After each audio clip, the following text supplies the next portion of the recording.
The American style of communication is very personal. Do you follow?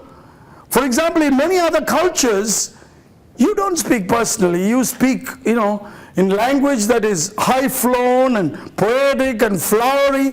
It doesn't work. We, in a way, biblical scholars, biblical hermeneutic, biblical preachers, are a way in we're making a word come alive. We go back and forth from the word to the life situation of the community, from the life situation of the community, back to the word. We make the word come alive. We create, really, the good news. As preachers, it behooves us to let people know us a little bit, especially in this culture, which tends to be more informal. Again, knowing what culture you're in, because some other cultures tend to be very formal, and it's not as appropriate to let people know you personally, or they'd even be sitting going, why is he telling us about us? We don't care, right? But in this culture in particular, in many cultures, it builds trust to let people know. You must understand the culture of the people, of where you're working, your congregation, your community, the country, local area. And I know it's complex. It's not like I know parishes are not all one culture. But yet, to understand that. And you must understand your own culture. You must be able to identify, what's my ecclesiology? What's my understanding of women in ministry? What's my understanding of kinship, of family, use of money, time?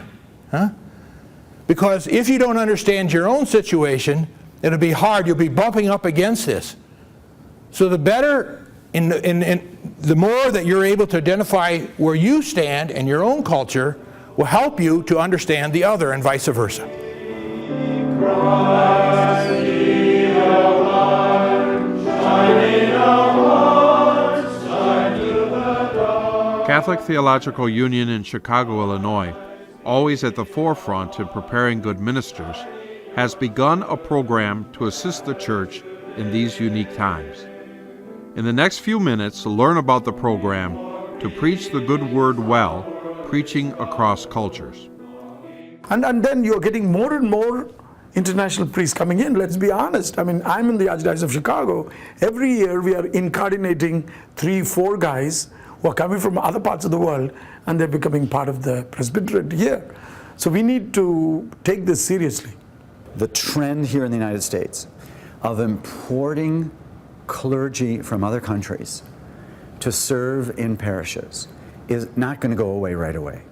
It seems that the native speakers from our own country that are being ordained are fewer, and therefore we're going to have to contend with the cultural gap, the linguistic gap, and sometimes even the theological gaps, that some receive different kind of theological perspectives in seminaries around the world than we might offer in the U.S. seminaries.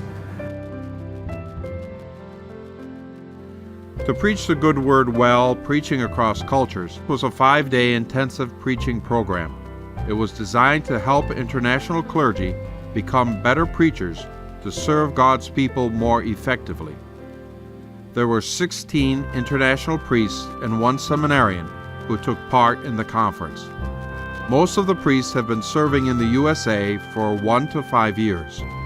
All had the following in common: English is not their native language. They were both diocesan and religious priests, representing India, Indonesia, Vietnam, Ireland, Poland, Brazil, Nigeria, and Venezuela.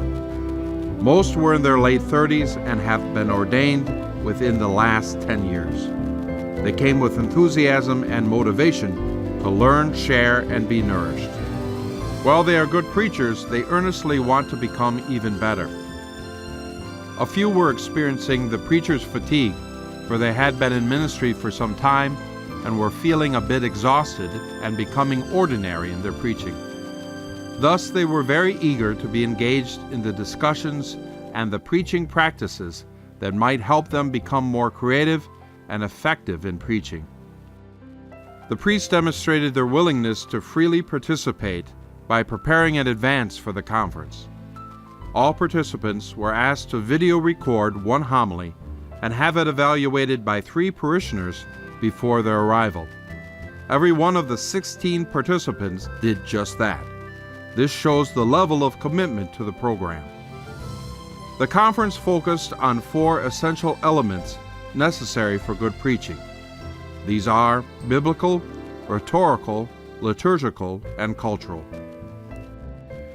Each of these items are important to develop good, sound preaching. The participants were taught by biblical scholar Tan Nguyen, liturgist Richard Fragamani, missiologist Roger Schrader, and rhetoric specialist from the Archdiocese of Chicago, Brito Birchmans. The 4 presenters shared their expertise with talks that touched on homily construction, biblical exegesis, different styles of preaching, fundamentals of public speaking, just to name a few. The participants were actively engaged and found these input sessions to be very helpful and enriching. Our objective is to introduce various aspects perhaps they already know but haven't been really tapped into, or haven't tapped into these elements of good preaching as effectively, such as the biblical exegesis, the liturgical aspect of preaching, the rhetorical dynamic of preaching, and particularly the cross-cultural elements, particularly here the cross-cultural elements that are related to the U.S. culture. And so those are the 4 elements we hope to zero in on and to elaborate, and so that they become more conscious when they prepare for their homilies and include all these essential elements. I believe the most important things for Catholics, important motivations for Catholics to bring them to church for Mass, there are 3: a good homily, good music, and a welcoming parish community. And homilies have so much to do for people. When it is done well, the people are so happy. When it is done badly, people are not happy, or they get indifferent and cold. So we have such an opportunity to improve the preaching of our priests, and especially international priests, I believe, face some very unique obstacles. They don't understand the theology, they don't understand the people, the idiom, the culture. It's not just the language. So a workshop like this, I think, really gives them the tools and the understanding to be more effective preachers.